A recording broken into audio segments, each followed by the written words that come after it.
बंधु माने आपणकर जदि धनुराशि होई थाए तो आजिर एही भिडियोटी आपण मानक पई बहुत गुरुत्वपूर्ण अटे।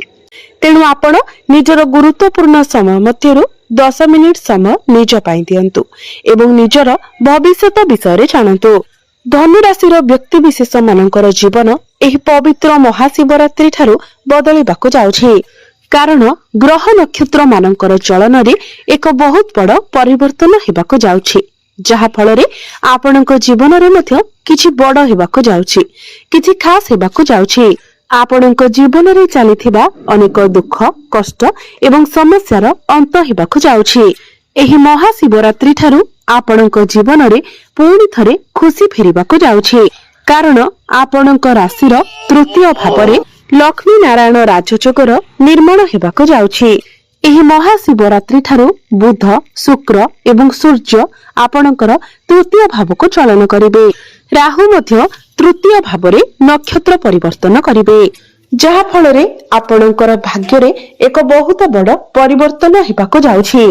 आपणक जीवन रे वर्तमान एपरि किछि घटिबाकू जाउछि कि जहा आपण स्वप्न रे सुधा कल्पना करि नथिबे। एही 3 कोटी ग्रह आपणकर भाग्य भाव को दृष्टि देबे, जहा फल रे आपणकर भाग्य रे एक बहुत बड़ परिवर्तन आसीबो। आपणकर कर्म रे उन्नति हेबो, भाग्य रे उन्नति हेबो, विभिन्न दिगरु आपणक निकट को अर्थ आसीबो, आपणकर बड़ आर्थिक लाभ हेबार संभावना बनुछि।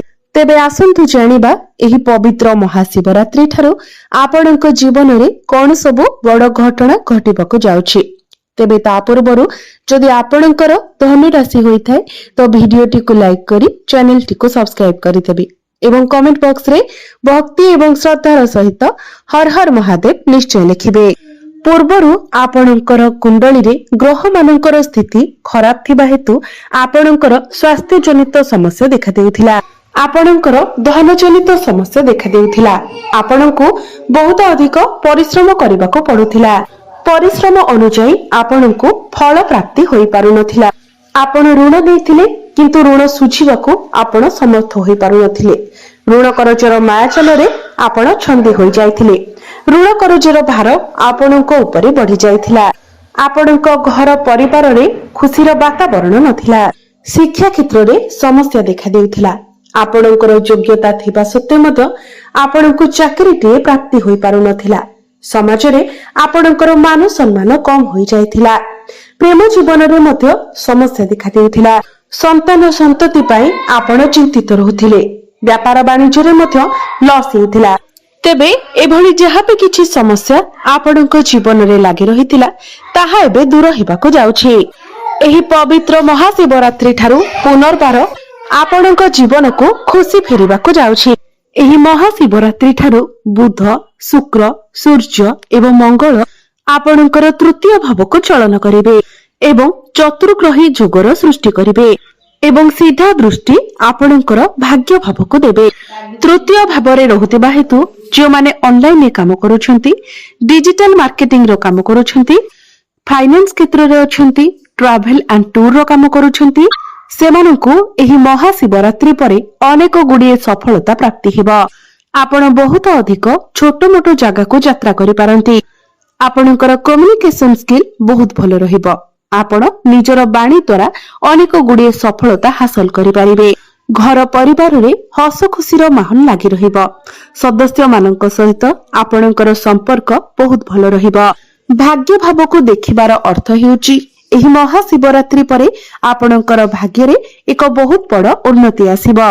भाग्य बल रे आपण जे भी कार्य रे हाथ देबे सेथिरे आपणको सफलता मिलिबो। अटकी रहितिबा समस्त कार्य आपणकर पुनर्बार आगको बढ़िबो। एही महाशिवरात्रि परे आपणको गृह रे किछि शुभ मांगलिक कार्यर आयोजन होई पारे। आपण कोनोसी धार्मिक स्थान को किंबा दूर स्थान को यात्रा करि पारंती। पैतृक संपत्ति आपणको लाभ प्राप्ति होई पारे। पितांकर सहाय्य सहयोग आपणको प्राप्ति हेबो। पितांक द्वारा आपणको किछि बड़ लाभ मध्य प्राप्ति होई पारे। एही महाशिवरात्रि परे आपण किछि जमी भूमि प्रॉपर्टी इत्यादि किनि पारंती। नूतन जानवाहन किनि पारंती किंबा नूतन गृह इत्यादि निर्माण करि पारंती। ଆପଣଙ୍କର ମାଙ୍କର ସ୍ୱାସ୍ଥ୍ୟରେ ଯଦି କିଛି ସମସ୍ୟା ଥିଲା ତ ସେ ସବୁ ଦୂର ହୋଇଯିବ। ରାହୁ ଆପଣଙ୍କର ତୃତୀୟ ଭାବରେ ଥିବାରୁ ଆପଣଙ୍କୁ ଆକସ୍ମିକ ଧନ ପ୍ରାପ୍ତି ହୋଇପାରେ। ବିଭିନ୍ନ ଦିଗରୁ ଆପଣଙ୍କ ନିକଟକୁ ଅର୍ଥ ଆସିପାରେ। ଧନ ରୋଜଗାର କରିବାର ନୂଆ ନୂଆ ବାଟ ଆପଣଙ୍କୁ ମିଳିଯିବ। ଆପଣଙ୍କର ଫାଇନାନ୍ସିଆଲ ଗ୍ରୋଥ ହେବ। ଡେଲି ଇନକମ ବଢିବ। ଆପଣଙ୍କର ସଞ୍ଚିତ ଅର୍ଥରେ ବୃଦ୍ଧି ହେବ। ଯେଉଁ ବ୍ୟକ୍ତି ବିଶେଷ ମାନେ ସେୟାର ମାର୍କେଟ, ଷ୍ଟକ୍ ମାର୍କେଟ ଏବଂ ଟ୍ରେଡିଂ ରେ କାମ କରୁଛନ୍ତି ସେମାନଙ୍କୁ ମଧ୍ୟ ଆକସ୍ମିକ ଭାବରେ ଧନ ପ୍ରାପ୍ତି ହେବ।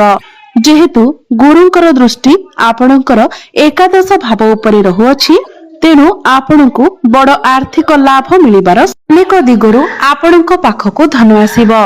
ପୁରୁଣା ପ୍ରପର୍ଟିରୁ ଆପଣଙ୍କୁ ଲାଭ ମଧ୍ୟ ମିଳିପାରେ। ଦୀର୍ଘ ଦିନ ଧରି ଆପଣଙ୍କ ମନରେ ଯେଉଁ ଇଚ୍ଛା ଅଭିଳାଷ ରହିଥିଲା ତାହା ମଧ୍ୟ ପୂରଣ ହେବ। ଯେଉଁମାନେ ବିଦେଶ ଯିବାକୁ ଚାହୁଁଥିଲେ ସେମାନଙ୍କୁ ବିଦେଶ ଯାତ୍ରାର ସୁଯୋଗ ମିଳିବ। ଯେଉଁମାନେ ହସ୍ପିଟାଲ ଲାଇନରେ ଅଛନ୍ତି, ମେଡିକାଲ ଫିଲ୍ଡରେ ଅଛନ୍ତି, କନଷ୍ଟ୍ରକ୍ସନର କାମ କରୁଛନ୍ତି, ଫାଇନାନ୍ସ କ୍ଷେତ୍ରରେ ଅଛନ୍ତି, ଟେକ୍ନିକାଲ ଫିଲ୍ଡରେ ଅଛନ୍ତି, ଆଇଟି ସେକ୍ଟରରେ ଅଛନ୍ତି, ହୋଟେଲ ମ୍ୟାନେଜମେଣ୍ଟରେ ଅଛନ୍ତି ସେମାନଙ୍କୁ ଅନେକ ଗୁଡ଼ିଏ ଶୁଭ ଫଳ ପ୍ରାପ୍ତି ହେବ। ଯେଉଁମାନେ ବ୍ୟାଙ୍କିଂ କ୍ଷେତ୍ରରେ କାମ କରୁଛନ୍ତି, ଚାର୍ଟାର୍ଡ ଆକାଉଣ୍ଟାଣ୍ଟ ଅଛନ୍ତି ସେମାନଙ୍କୁ ମଧ୍ୟ ଅନେକ ଶୁଭ ଫଳ ପ୍ରାପ୍ତି ହେବ। ବନ୍ଧୁମାନେ, ଆପଣଙ୍କର ପଞ୍ଚମ ଭାବର ଅଧିପତି ମଙ୍ଗଳ ଆପଣଙ୍କର ତୃତୀୟ ଭାବରେ ଉଚ୍ଚସ୍ଥ ଅବସ୍ଥାରେ ଅଛନ୍ତି। ପଞ୍ଚମ ଭାବଟି ହୋଇଥାଏ ଆପଣଙ୍କର ଶିକ୍ଷାର ଭାବ, ସନ୍ତାନର ଭାବ ଏବଂ ପ୍ରେମ ଜୀବନର ଭାବ। ତ ପ୍ରେମ ଜୀବନରେ ଆପଣଙ୍କୁ ସଫଳତା ପ୍ରାପ୍ତି ହେବ। ପ୍ରେମ ଜୀବନରେ ଲାଗିଥିବା ସମସ୍ତ ସମସ୍ୟାରୁ ଆପଣଙ୍କୁ ମୁକ୍ତି ମିଳିବ। ଯଦି ଆପଣଙ୍କ ମଧ୍ୟରେ କୌଣସି ମିସ୍ଅଣ୍ଡରଷ୍ଟାଣ୍ଡିଂ ଥିଲା, ମନାନ୍ତର ମତାନ୍ତର ଥିଲା ତ ସେସବୁ ଦୂର ହୋଇଯିବ। ଆପଣଙ୍କର ଭଲ ପାଇବା ବିବାହର ରୂପ ମଧ୍ୟ ନେଇପାରେ। ଆପଣଙ୍କ ଜୀବନରେ କେହି ନୂତନ ପାର୍ଟନର ମଧ୍ୟ ଆସିପାରନ୍ତି। ଶିକ୍ଷା କ୍ଷେତ୍ରରେ ମଧ୍ୟ ଆପଣ ବହୁତ ଅଧିକ ଉନ୍ନତି ପ୍ରଗତି କରିବେ। ଗୁରୁ ଯେହେତୁ ଆପଣଙ୍କର କେନ୍ଦ୍ରରେ ବିରାଜମାନ ଅଛନ୍ତି ତ ଶିକ୍ଷା କ୍ଷେତ୍ରରେ କିଛି ନା କିଛି ବଡ ପରିବର୍ତ୍ତନ ନିଶ୍ଚିତ ଭାବରେ ଘଟିବ। ମନପସନ୍ଦର କଲେଜରେ ଆପଣଙ୍କର ଆଡମିସନ ହୋଇପାରେ। ଆପଣ କୌଣସି ନୂତନ ସ୍ଥାନରେ ଆଡମିସନ କରିପାରନ୍ତି। ଶିକ୍ଷା କ୍ଷେତ୍ରରେ ଆପଣଙ୍କର ଜ୍ଞାନ ବଢିବ, ବୁଦ୍ଧି ବଢିବ। ଏହି ମହାଶିବରାତ୍ରି ପରେ ଯଦି ଆପଣଙ୍କର କିଛି ଏକ୍ଜାମ ଅଛି, କମ୍ପିଟେଟିଭ ଏକ୍ଜାମ ଅଛି, ପ୍ରତିଯୋଗିତାମୂଳକ ପରୀକ୍ଷା ଅଛି କିମ୍ବା ସରକାରୀ ପରୀକ୍ଷା ଅଛି ତ ସେଥିରେ ଆପଣଙ୍କୁ ଶୁଭ ଫଳ ପ୍ରାପ୍ତି ହେବ। ଯଦି ଆପଣ କିଛି କମ୍ପିଟିସନରେ ଭାଗ ନେଉଛନ୍ତି, କ୍ରୀଡା କ୍ଷେତ୍ରରେ ଭାଗ ନେଉଛନ୍ତି ତେବେ ନିଶ୍ଚିତ ଭାବରେ ଆପଣଙ୍କୁ ଶୁଭ ଫଳ ପ୍ରାପ୍ତି ହେବ।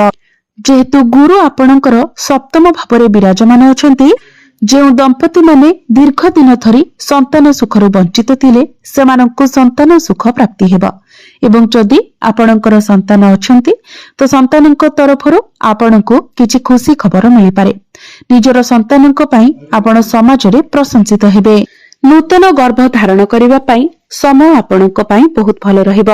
ଯେଉଁ ପିଲାମାନଙ୍କର ବିବାହ ବୟସ ହୋଇଯାଇଛି ଏହି ମହାଶିବରାତ୍ରି ପରେ ସେମାନଙ୍କର ଘରକୁ ବିବାହ ପ୍ରସ୍ତାବ ମାନ ଆସିବ ଏବଂ ଆପଣଙ୍କର ବିବାହ ମଧ୍ୟ ଫାଇନାଲ ହୋଇପାରେ। ଯେଉଁ ବ୍ୟକ୍ତି ବିଶେଷ ମାନେ ଋଣ କରଜର ମାୟାଜାଲରେ ଫସି ରହିଥିଲେ, ଯଦି କୌଣସି ଶତ୍ରୁ ଆପଣଙ୍କର କିଛି କ୍ଷତି କରିବାକୁ ଚାହୁଁଥିଲା ତ ସମସ୍ତ ଋଣ କରଜରୁ ଆପଣଙ୍କୁ ମୁକ୍ତି ମିଳିବ। ସମସ୍ତ ଶତ୍ରୁ ମାନଙ୍କ ଠାରୁ ମଧ୍ୟ ଆପଣଙ୍କୁ ମୁକ୍ତି ମିଳିବ। କର୍ମ କ୍ଷେତ୍ରରେ ଆପଣ ବହୁତ ଅଧିକ ଉନ୍ନତି। ଯେହେତୁ ଗୁରୁ ଆପଣଙ୍କର ସପ୍ତମ ଭାବରେ ଅଛନ୍ତି ଏବଂ ଆପଣଙ୍କର କେନ୍ଦ୍ରକୁ ଦୃଷ୍ଟି ଦେଉଛନ୍ତି ଏବଂ ରାହୁ ଆପଣଙ୍କର ତୃତୀୟ ଭାବରେ ଅଛନ୍ତି ତ ଆପଣଙ୍କୁ ଆକସ୍ମିକ ଭାବରେ ସଫଳତା ପ୍ରାପ୍ତି ହେବ। ଯେଉଁ ବ୍ୟକ୍ତି ବିଶେଷ ମାନେ ବେରୋଜଗାର ଅଛନ୍ତି, ଯେଉଁମାନଙ୍କ ନିକଟରେ କୌଣସି ଚାକିରି ବାକିରି ନାହିଁ ସେମାନଙ୍କୁ ନୂତନ ଚାକିରି ପ୍ରାପ୍ତି ହୋଇପାରେ। ଯଦି ପୂର୍ବରୁ ଆପଣ ଚାକିରି କରୁଛନ୍ତି ତ ଆପଣଙ୍କର ପ୍ରମୋସନର ଯୋଗ ବନିବ।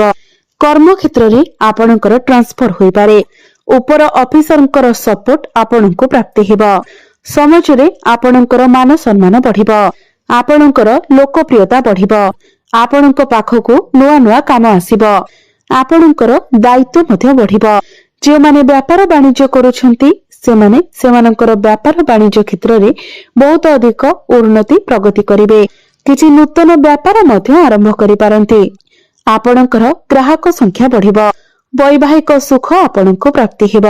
ପାରିବାରିକ ସୁଖ ମଧ୍ୟ ଆପଣଙ୍କୁ ପ୍ରାପ୍ତି ହେବ। ତେବେ ଅଧିକ ଶୁଭ ଫଳ ପ୍ରାପ୍ତି କରିବା ପାଇଁ ଆପଣ ପ୍ରତ୍ୟେକ ଦିନ ଗୁରୁଙ୍କର ବୀଜ ମନ୍ତ୍ର 108 ଥର ଜପ କରନ୍ତୁ।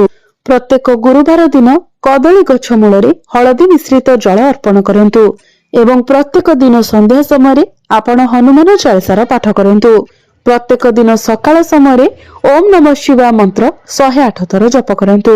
आपणकु अधिक मात्रा रे शुभ फल प्राप्ति हेबो एवं भाग्यर मध्य उन्नति आसीबो। तो बंधु माने आपणकर जीवन मंगलमय हेउ, एहा ही ईश्वरंक निकटरे मोर प्रार्थना।